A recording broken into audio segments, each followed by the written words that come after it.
And it's going to be like,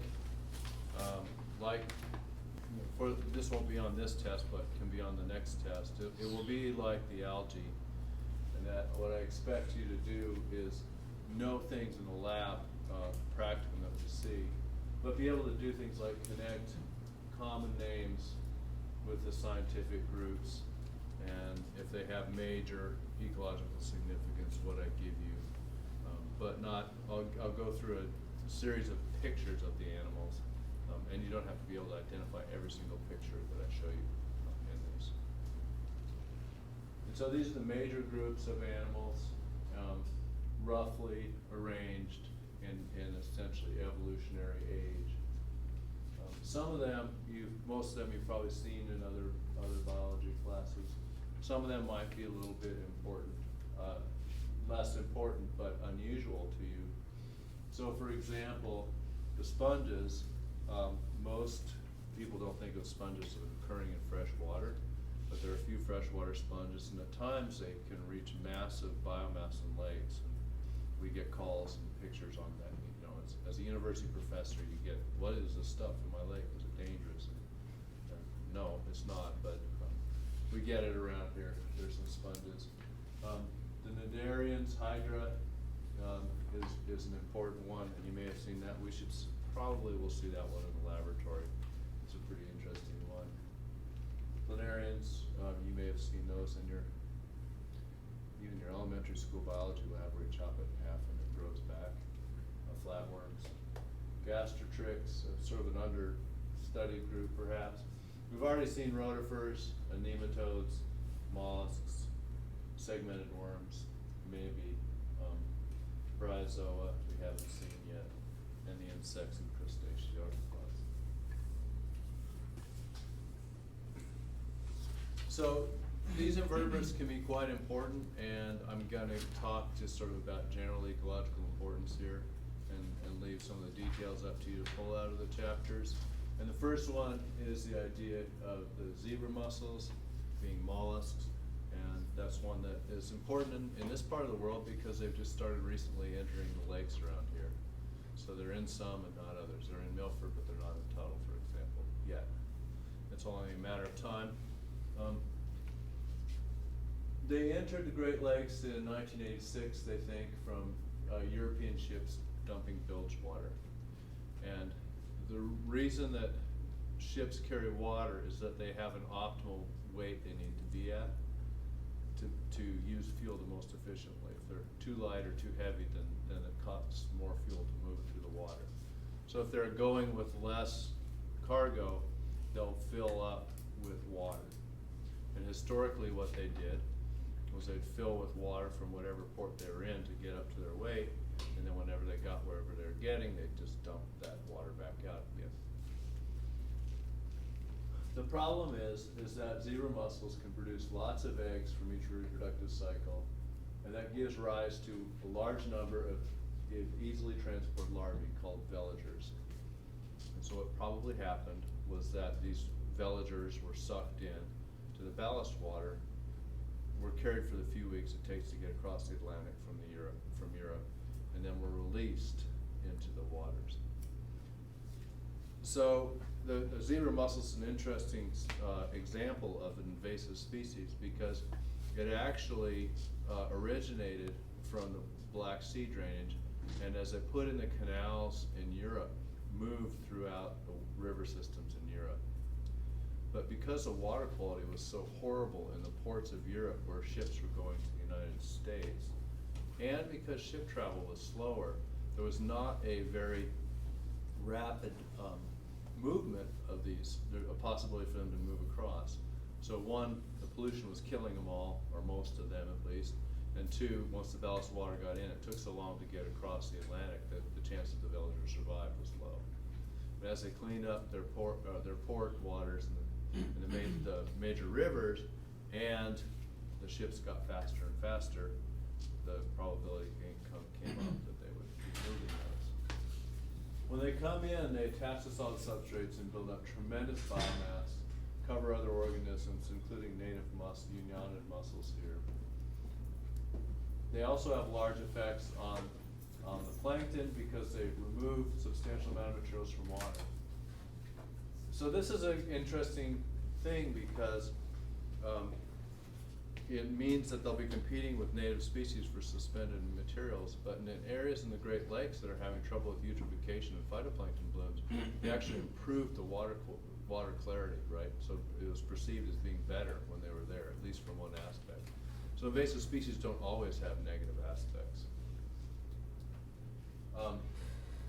One of the problems though is that they grow to such great biomass is that they cover things like water intake filters for water industry, for water treatment plants, and the insides of the pipes for these, and they really cost a lot of money to keep those things cleaned off. So like if you have to shut off an industrial water intake for a substantial amount of time and completely get in there and clean it out every once in a while, that's gonna stop your production and make a big deal. Likewise, you gotta keep water flowing in public waterworks, but if you have to shut the intakes off, then you rely on fewer sources of water, so it can be problematic. This has just made it into the Missouri River. I mean, I think the slide's about 4 years old now, maybe 6. And recently entered Kansas waters. It's spread throughout many Kansas waters now, so it's moving pretty quickly on the front edge of where it's at. A question? Sure. Good job. Shoot, I forgot my question, sorry. Okay, well, if you remember, give it to me again. So this is just an example of a piling that, or a buoy that was underwater and then got pulled out. And you can see the densities to which these animals can get on the surface. So they can just almost sink floating objects, basically, if they get onto them. And this gives you an idea of the expansion. The first bits of this is, the first bit of these is in the book, and then the last one I always try to pull the most recent image I can get and throw it onto here. And you see that from '88 there were just some of the Great Lakes, but within 3 years they've spread throughout the entire Great Lakes, worked their way into the Mississippi River drainage basin. And once they got into the Mississippi River drainage basin, they started they're slowly working their way up the various rivers. And now they're starting to move up the Missouri River, following on the boats. Very widespread in Kansas. And then there's these sporadic places where people have taken boats and these villager larvae get inside either their coolers, or it can be, the adults can actually be attached to the outside of the boat and survive for a while. Or if they have live wells for fish or bait, those can really carry them for a long ways. And so all of a sudden we see these pop-ups over here. In addition, this graph also happens to show quagga mussels, which is another invasive species that's causing problems. And these are more common in the southwestern United States, but also throughout the Great Lakes region. Probably by the time you're my age, this will just be red all the way across. That because of the way people move materials around, they'll be everywhere. Can they, zebra mussels, can they survive in like deep waters? Like, do they attach to rocks like in very deep? Fairly deep. I mean, as long as there's enough food there for them to filter out, then they do pretty well. But they're not completely limited. It may be that, I'm not sure about this, they may have limitations on not be able to stand extremely high pressures. And then the food supply is not so great. If they're filter feeders relying on phytoplankton, then there's just not so much stuff down there in those really deep waters, so that would be less likely to be able to survive there. Also, a lot of times the really deep parts of lakes tend to be sediment, not solid surface, and so they do need a solid surface to attach to. That would be another limiting factor. Bronson? Well, in contrast, the U.S. is actually one of the is the epicenter for unionid mussel diversity.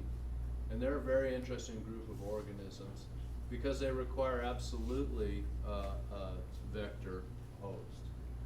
And they do this thing where they have these nifty little lures, and this is a mussel right here, and this is the mantle of the mussel, and this is actually the flesh of the mussel. And it looks like a little fish, and it weighs itself. And this fish sees it, comes up, attempts to eat the fish, and then you can see it's sending off this glochidian, which are the little larvae. And these little larvae have these hooks, and they attach into the gills of the fish. And it obviously doesn't like what's happening right there. It's kind of going away. And we get all these larvae attached on its gills. It'll swim around for a while, and they'll develop for a few days to a week or so, and then they'll drop off and plant themselves somewhere else. So it's a nice mechanism for them to transport themselves, because the mussels aren't very mobile, but they're able to transport themselves to other parts of the environment. Yes. Is that purely for transportation, or do they get any nutrition or any other benefits from? They don't dig into the bloodstream or anything in the fish, so it appears to be purely for transportation, although it seems to irritate the fish when they get on there. So there may be some slight negative effects.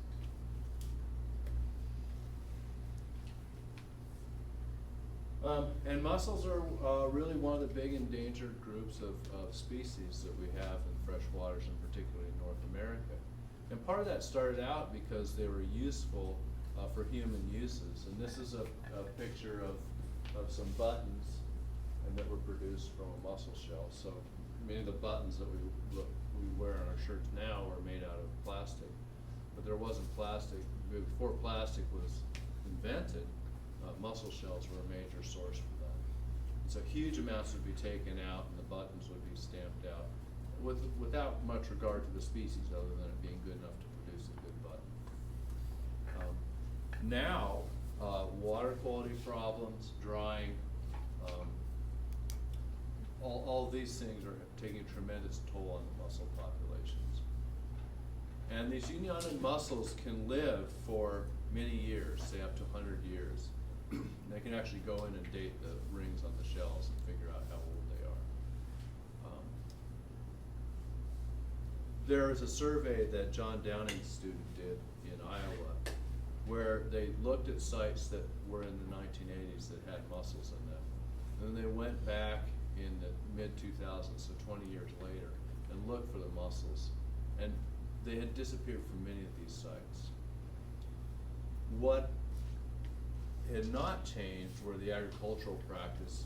Perhaps the agricultural practices in those watersheds even got better, in that there's more regulations, more push for riparian control, riparian vegetation, more push for terracing fields, proper application of pesticides and fertilizers.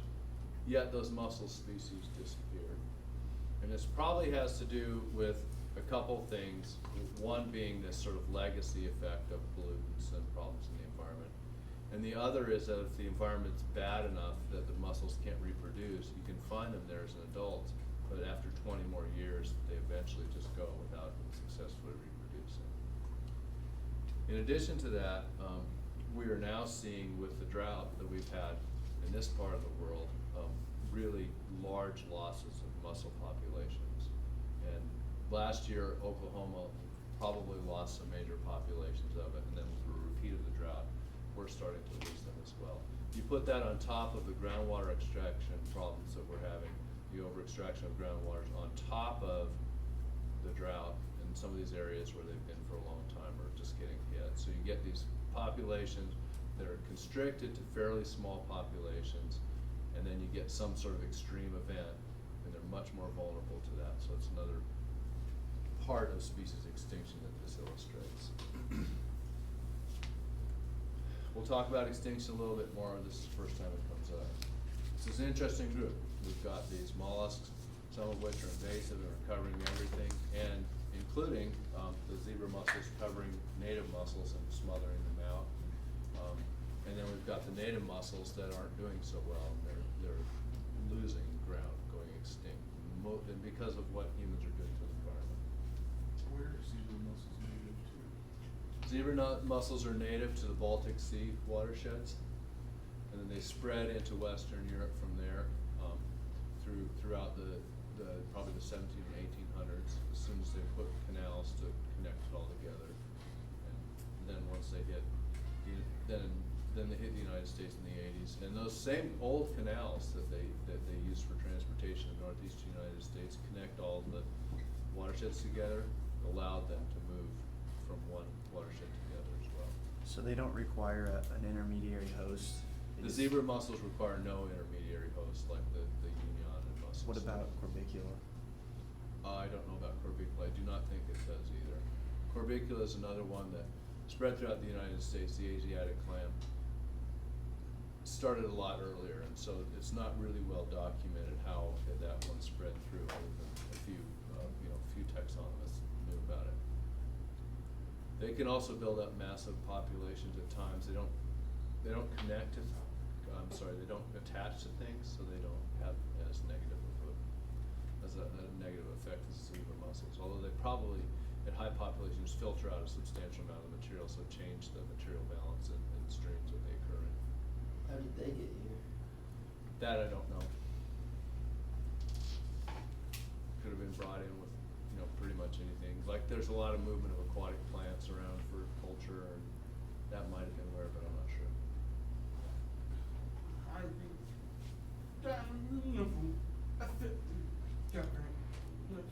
How does dam removal affect zebra mussel population?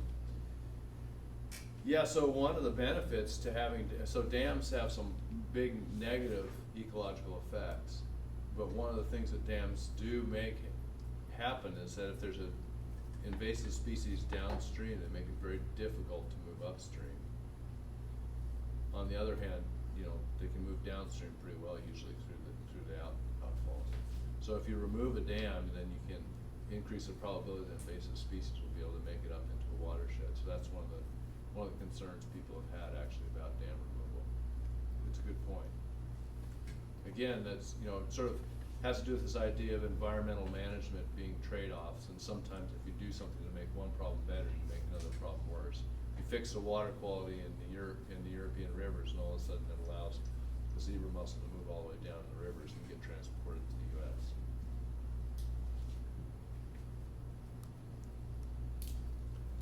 All right, any other questions?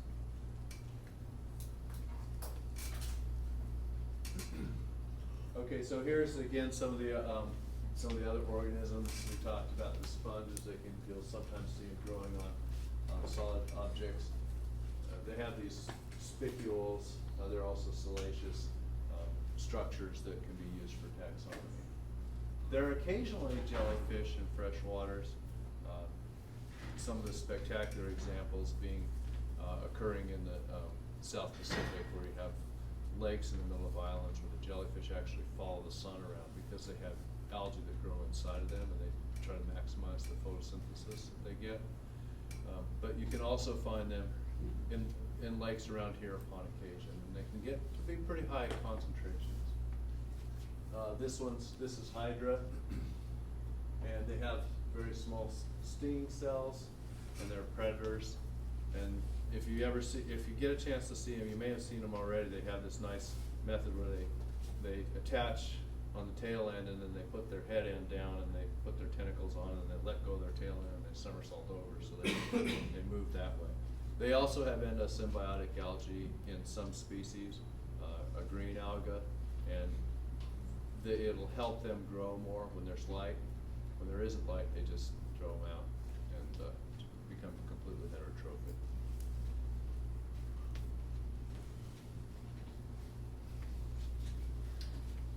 We have some here, some of the arachnids, the water mites that we would see, and we might see water bears, tardigrades, very resistant to extreme conditions. If you go to, say, the Antarctic dry valley streams, these might be some of the few animals that you see. Also commonly associated with mosses, one of the more cute animals that you'll see, so we'll try to, hopefully we'll try to find some of these in some of our samples. If we do, we'll draw them. They look like little bears.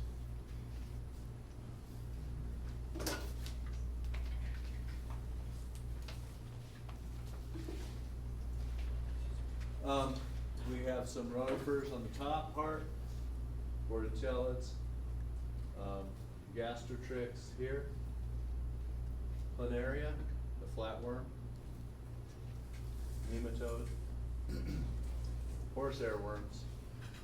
The flatworms, we talked about those occurring in the spring that we will go to. There's actually a very large flatworm that's predatory, that's also unpigmented, that lives in the groundwater.